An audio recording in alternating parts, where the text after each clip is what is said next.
Mga Bible, John chapter 9.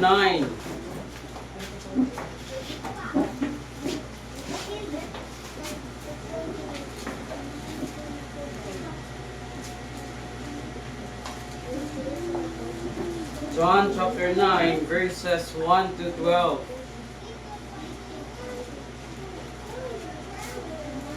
Say amen kung nana. Amen. Ito puli-pulihan sa pagbasa. Ako sa verse 1, kamo sa verse 2. Kanya paganunganan nato sa verse number 12. John chapter 9 verse 1, gingon nga and Jesus passed by, he saw a man which was blind from his birth. And his disciples asked him, saying, Master, who is he? This man or his parents, that he was born blind? Jesus answered, neither hath this man sinned, nor his parents, but the works of God should be made manifest in him. I must work the works of him that sent me, while it is day. The night cometh, when no man can work. As long as I am in the world, I am the light of the world. When he had thus spoken, he sat on the ground, and made clay of the spittle, and he anointed the eyes of the blind man with the clay. And said unto him, go, wash in the pool of Siloam, which is by interpretation sent. He went his way therefore, and washed, and came seeing. The neighbors therefore, and they which before had seen him when he was blind, said, Is not this he that sat and begged? Some said, this is he. Others said, he is like him. But he said, I am he. Therefore said they unto him, How were thine eyes opened? He answered and said, a man that is called Jesus made clay, and anointed mine eyes, and said unto me, go to the pool of Siloam, and wash. And I went and washed, and received sight. Verse 12, ready, read. Then said they unto him, where is he? He said, I know not. Magprita, balaan og langit to na mahal, tigilo sa kapuno ng Lord God, mamalali ka mag-andam sa unang kasing-kasing sa matago sa Lord God, pasalun sa mga kalabasan ng water sa matubangan, mamulod na taging pupuso, kaalam Lord God, ibiyahe ko Lord, ninagis sa mga lang sa Lord God, wala ko mabuhat, kung wala ikaw makapagkaraogan Lord God, mga tuloy mo karong kapuna, din tanong ang upside, pasalamatan ni Jesus nyo, pray, amen. Maglingkod ha? Missing the point. So this kining passage or kining verse atong gibasa is about the siya sa the blind man nga nagian ni Jesus Christ and he heals him. So missing the point, as human as we are, naadyo tayo ginatawag nga our natural mind or natay gingon ba nga ato ang panghuna-huna nga kita isip ko sa katawhanon, mas dali jud nato makita ang sayo kaysa sa sakto. Mas dali nato makita ang obstacle kaysa sa umaabot unya nga victory. Kasi yung pa diba nga sometimes we see the problem, but God sees the opportunity. And mauna isip ko sa Kristohanon nga na mga times that we miss the point. Muna yun nga dito magtugay, missing the point, number 1, if we focus more on the problem and miss the purpose. Yung sa verse 2 nga and his disciples asked him saying, Master, who did sin?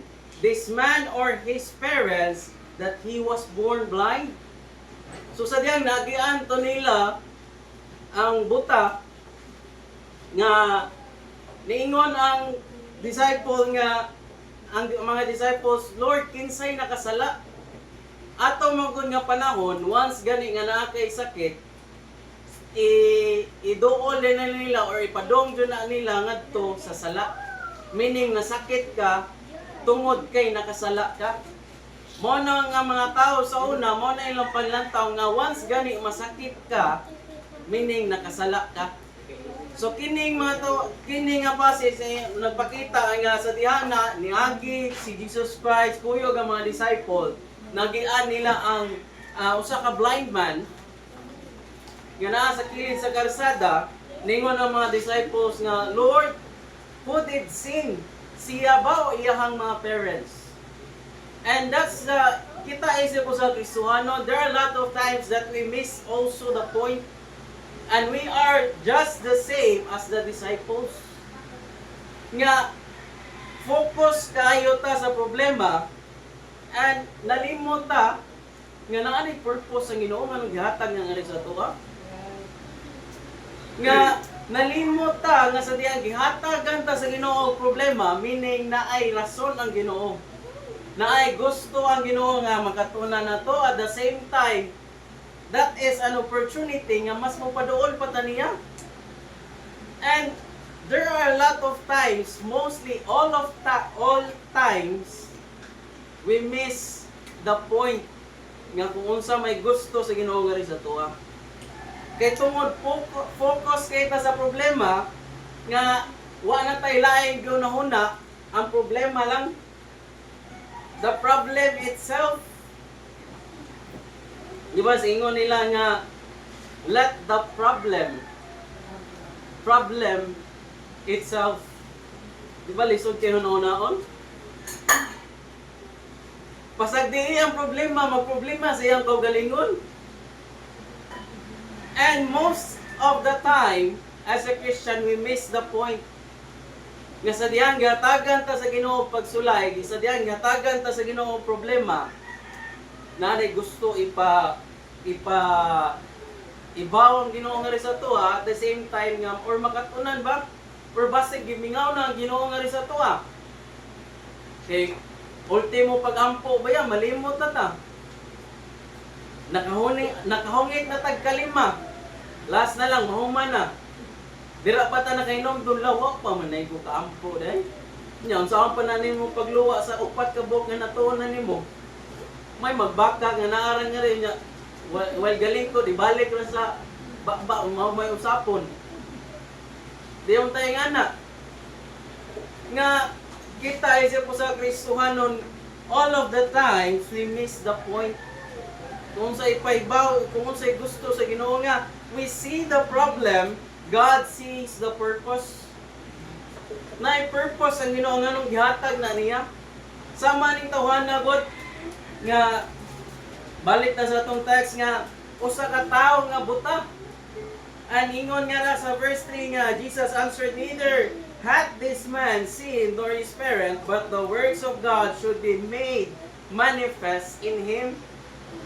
And that is the point that we almost miss every time as a Christian.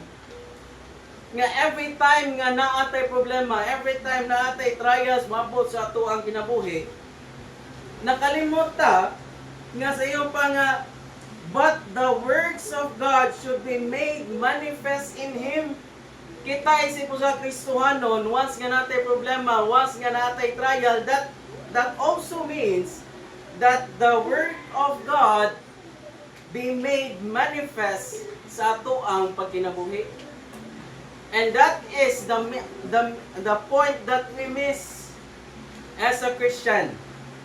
Missing the point.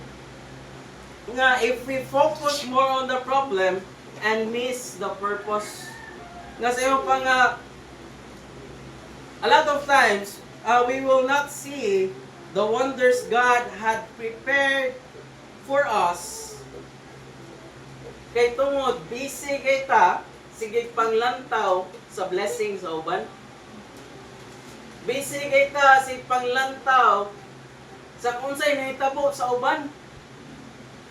Unsay kaganapan sa uban, di ba maunang kaya ra nato nga mag-reels tibok adlaw, maglingkod, maghigda, ga-cellphone, gasigilag, scroll up, scroll down. Kay tungod sa kabisi nato, sig panglantaw sa uban kung unsay nahitabo sa ilang kinabuhi. Asa sila niadto, unsa ilang gikanan, unsa nga lugar ilang natuan. unsa ilang gipamalit.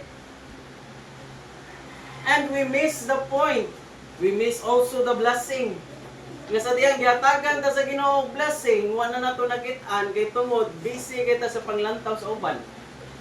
Busy kita compare sa atong kaugalingon ngadto sa uban. Lord, ngano lagi sila, naa lagi sila anak. Naa lagi sila ani, ako wa lagi. Nya wata kay bawo nga kita isip po sa Kristohanon, di man ta magmantinil niya niyaning kalibutan na. Ato ang bahanti nga ba ato sa langit. Mo nang atong tangtangon ang comparing sa uban, especially sa atong gagalingon, kay kita ra jud nangitag problema sa atong gagalingon mismo. Kana gay watay problema pero mangita jud tag problema. Nya kapuyon ta kung natay problema. Di ba? Ingon anak ka labad ang unahuna sa usa ka tawo. Dili ganahag problema pero mangitag problema. Bisag way problema na problemahon jud. Gamay ra kay nga butang padakon jud. Especially kini mga babay. Gamay lang nga miss, gamay lang nga late. Awan ah. Dako na day na ikahuman. Kaya lahi man ang lalaki. Gamay pa sa daanan, gamay ganay. Pero lahi man sa uban. Especially mga babae, para sa ilaha, magamay man na, naanay bili. Para sa ilaha. Lalaki, wa man dyan ni, wa may libog ning lalaki. Libog na mandaan. Wa na'y kabutangan sa libog ba? Kasi yung pang every time ma-miss jud na to ang point. Nga if we focus more on the problem, we miss the purpose. Kasi yung pabitaw nga most of the time we see obstacles, but God sees the provision. Nay problema. Meaning, naatay rason aron mo duol sa Ginoo.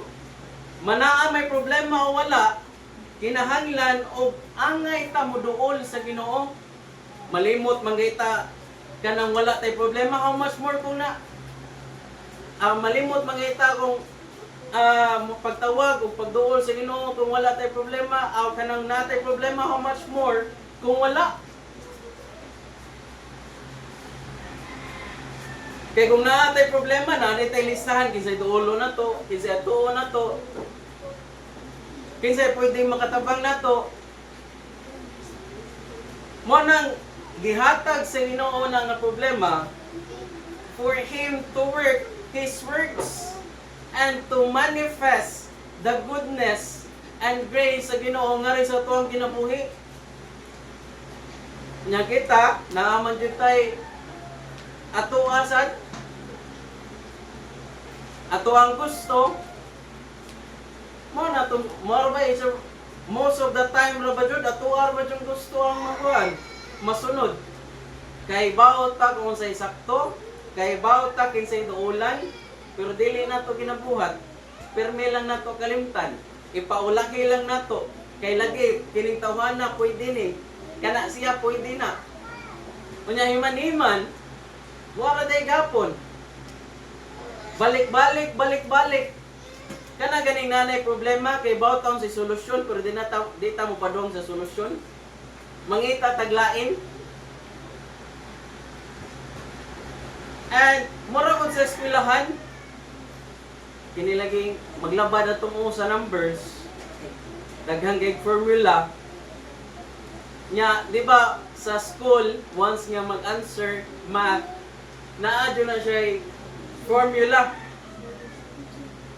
Naay formula nga ginasunod. Dili pwede nga magbuot-buot ka nga to. Kini maora gyapon ni ansira. Maora gyapon ni mo sunod. Kay kung wrong ang formula nga imong gisunod, meaning wrong gihapon to tanan. Bisag same ra na og answer ang mo gawas. Kay kinahanglan man ta mo sunod sa formula. Nya kita isip sa Kristohanon kay bawat tong sa formula. Pero dito gyapon nato ginabuhat. Ganahan jud ta mag-experiment og atoa mismo. Ganahan jud ta mo musunod og magbuhat nga kita mismo ang makasulbad na ana nga problema. Nga imbis kay bawo naman ta nga sa diyang mo duol ta sa Ginoo na sulbad na. Ang nakapait sa tuwa, we miss the point. Missing the point, mo siya number 1, if we focus more on the problem and miss the purpose. Number 2, missing the point if we follow the unusual and miss God's miracle. Missing the point if we follow the unusual and miss God's miracle. Ingon bitaw sa verse 6 and 7, ingon nga raan, and when he had thus spoke, he spat on the ground and made the clay on the spittle. And he anointed the eyes of the blind man with the clay, and he said unto him, Go wash in the pool of Siloam, which is by interpretation sent. And he went his way therefore, and washed, and came seeing.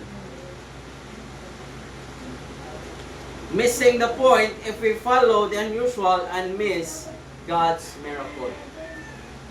A lot of times nga naaganing kanagay na matako sa tuwa na gitigayon ang Ginoo sa tuwa na plano ang Ginoo sa tuwa.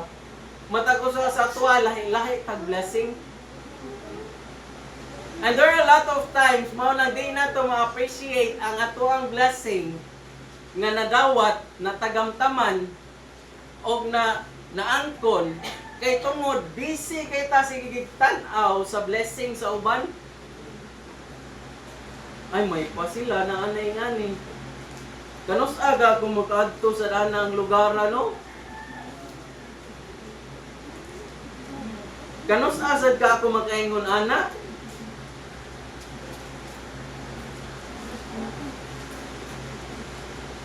Nya wa na nato na take for granted na nato ang blessing nga gihatag sa Ginoo. The blessing of salvation. The blessing of a complete family. The blessing nga naata sa church. The blessing nga maayo taglawas. The blessing nga nakakaon ta 3 times a day, snack, kalima sa usa ka adlaw. The blessing nga libre ang hangin nga atong gihanggap, kasar bagay tag hangin kung imetros ni. Ambot na lang nato niya. And that is the point that we miss. Kay tungod nag-follow man ta sa kung unsay ginabuhat niyaning kalibutana, we miss the point. We miss God's miracle sa tuang kinabuhi. Kay unsa may goal na ng kalibutan na ang makahuman og eskwela, makatrabaho og nindot nga trabaho nga dako og sweldo, makalaag, makakaon kung unsay gusto nimo kanon. Pero ang pangutana, after ana sa ilang gipamuhat karon, asa sila? Sa diha mo matapos ang katuigan, dali ra ba kayong adlaw? Our time here sa kalibutan is short. It's like a vapor nga naa sa kadiyot pero tuod wala na. Kunya kung isunod na to atong pamaagi sa kalibutan, asa kata? Magunsa na lang kata after ana. Nga sa ingon pa nga ang goal na ng kalibutan na nga mostly ro ba ganahan na mag-vlogger.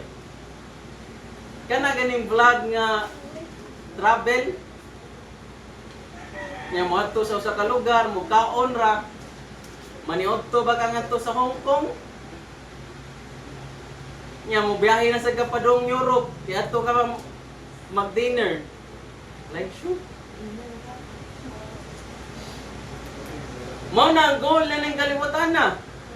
Pero kita isip po sa Kristohano, hindi mo na mao ato ang ato ang goal at the same time ang ato ang purpose na ning kalibutan na dili man para mag-vlog-vlog tangara. Ipakita na to sa kalibutan nga nakaabot pa ning lugar kamo kanus apa ka ha. Nagakaon ko ani lami biya nga ri kamo ka-afford mo. Dili man ingon na atong purpose na ning kalibutan na. And there are a lot of times, most of the time, we miss our point. Comparing our blessing sa uban. May pa sila lagi. Yahaya nila good. Na-miss na nato nga ang pinakadako nga blessing atong natagamtaman sa tuang pagkinabuhi na ng kalibutan is sa tuang kaluwasan. Yes, tinuod, malibot man nila tibok kalibutan. Apila na lang ng tao. Ang galaxy siguro. Pero kung wala sila'y kaluwasan, wala gapon. Kung sa may point mo nga makita nimo ang kanindot sa kalibutan, masuruyan nimo ang tanan. Nya iman-iman imperno ra day ka padulong. Magreminis na lang kang ngadto niya sa kuan. Sa mga nindot nga lugar nga yung nakitaan. Nya kita isip sa Kristohanon niya sinuod. Lapu-lapu na lang tao sa ikutob. Mga kaon mga ita, rin lang squan, jalibot. Kanang krispihan ba? Pungko-pungko. Sa man di man taka-afford na ning tag 5,000. Wolfgang. 5 kang serving sa steak 5,000 usa ka plato. Mura naman ganipalit ko sa kabaka ni ana. Nya kanon na ni mo sa kakanan 5,000 grabe ha. Kwartaha wala joy kabutangan. Pero sa inyon pa nga lahi man nato ang blessing nga gihatag sa Ginoo. And kung busy ta comparing sa uban nga blessing, di na nato ma-appreciate atong blessing. Ang blessing sa kaluwasan, sa gingon na ginina ni pastor nga kompleto tag family. Wa man tinuod ta og bahandi na ng kalibutan na. Pero kompleto tag pamilya mao na pinakanindot nga bahandi. Nga sa gingon pa nga missing the point. Number 1, if we focus more on the problem and miss the purpose. Number 2, if we follow the usual and miss God's miracle. Kasi gingon pa nga God wants to work His miracle in you or sa matag usa sa tuwa. Mo nang gihatag sa Ginoo tagsa-tagsa lahi itong problema. Di man nato ma-compare itong problema sa akin ning tupan ako gamay ra man ning problema. Dako man ako matag usa sa tuwa lahi ang atoang atubang nga problema. Para sa tuwa gamay pero sa kilid sa tupa din nato dako na para niya. And God wants to work His miracle sa matag usa sa tuwa. Mo nang imbes nga mo-compare ta, focus na lang ta sa kung unsay naa sa tuwa, kung unsay gihatag sa Ginoo nga sa tuwa. Kasi yung pa nga, if we follow the usual and miss God's miracle. Number 3 and last, missing the point, we fail to see the goodness and blessing. Kasi yung pa sa balik ta sa tuwang text, kasi yung pa nga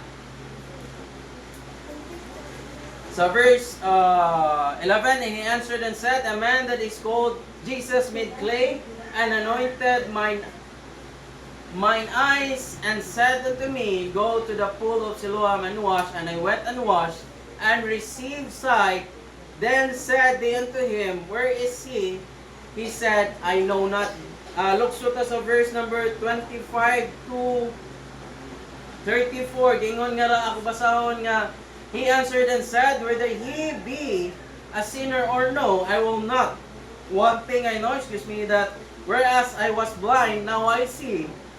Then said they unto him again, that did to thee, how open he thine eyes? He answered them, I have told you already, and ye did not hear.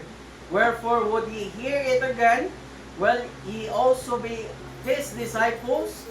Then they revealed him and said, Thou art his disciple, but we are Moses' disciples. We know that God spake unto Moses as for his fellow. We know not from whence he is. The man answered and said unto them, Why, whereas is a marvelous thing that ye know not from whence he is, and yet he hath opened mine eyes. Now we know that God heareth not sinners, but if any man be a worshipper of God, and doeth his will, him we heareth, he heareth. Since the word begun, was it not heard that any man opened the eyes of one that was born blind? If this man were not of God, he would not do nothing. They answered and said unto him, Thou wast altogether born in sins, and dost thou teach us? And they cast him out. So kita isa po sa Kristohanon nga kung dili ta magbinantayon, mahisama ta sa mga sama ning mga disciples ug sama ning mga tawhana. Kana ganing gitubag na sa Ginoo tong pag-ampo. Ungrateful ta. At the same time,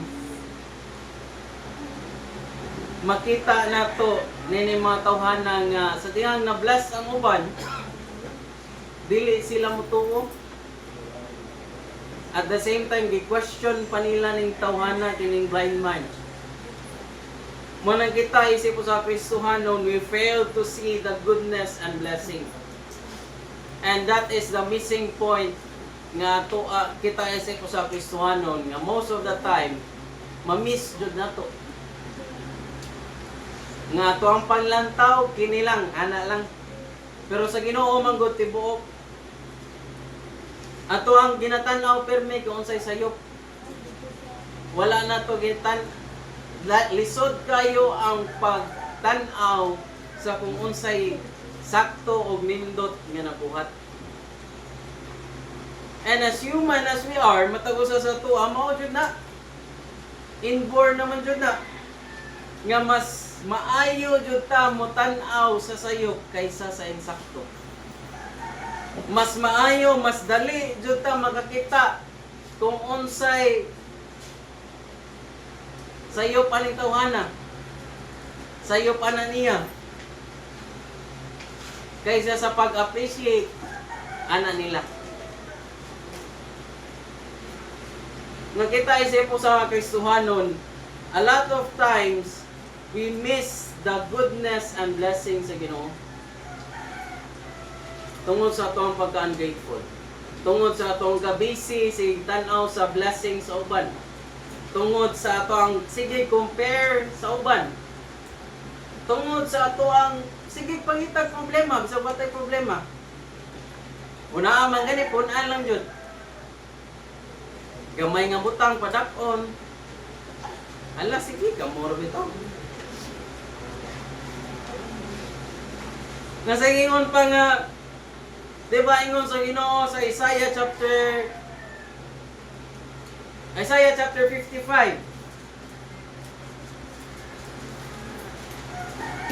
Isaiah chapter 55 verse 8 and 9 gingon nga, For my thoughts are not your thoughts, neither are your ways my ways, saith the Lord. For as the heavens are higher than the earth, so are my ways higher than your ways, and my thoughts than your thoughts. Kasi yun pa, kita atong pangunahuna, naramgod nga rin. Tupong ra kung asa atong otok. Pero ang pangunahuna, mungod sa Ginoo, dako kayo. Monang, there are a lot of times, dili ta kasabot kung unsay nahitabo sa tuwa. Di ta kasabot nga, kung unsa naman nagipangbuhat nako. Kaya tuwa naman kaw galingon na to ang gisunod, dili naman kabubuton sa Ginoo. Dili na ta kasabot nga nasayop na dayta, nahimo na dayta ang sama ni mga disciples nga nag-criticize sa blind man. Sama ni mga tawhana nga imbes na thankful kay tungod na ayo ang buta nakakitag balik nahadlok na inoon ug gi-question pa inoon. Kita isip po sa Kristohanon that is the point that nga kinahanglan nato tan-awon at the same time dili nato i-miss.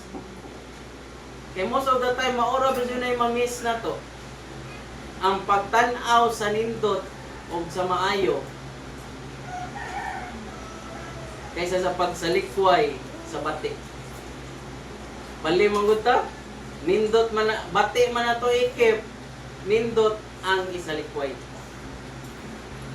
So as human as we are the same as these disciples. Pero sa gingon sa Ginoo nga mo gani gisulat na sa Bible, not for us just to read it, but for us to mirror ourselves sa mga tao, sa mga characters, sa mga panghitabo, manindot man mabati nga nakasulat sa Bible, for us nga makalikay ta, for us to know, for us to learn, for us nga makahibaw ta sa sakto o sa dili. Wala man nagibutang sa Bible nga para lang na ay mapuno-puno kay murag aron lang na ay masuwat, no? For us para magkinabuhi ta kung unsay naa sa pulong sa Ginoo. Lisod tinuod oy. Samot na ganang wa kay kwarta unya mga classmate nga to na travel lang. Murag kadamat na lang naka-schedule og moadto sa gawas, moadto og Japan, Korea. Mura na Cebu City ba? Nga doon ra kayo iguro sa kay piribot. Kita mo gani ultimo pag-adto nga to Pertris maglisod pa ta. Nasa iyo pa nga we miss the point. Nga missing the point, number 1, if we focus more on the problem and miss the purpose. Number 2, if we focus the usual and miss God's miracle. Number 3 and last, we miss the point, we fail to see the goodness and the blessing of God. Pagtabalaan og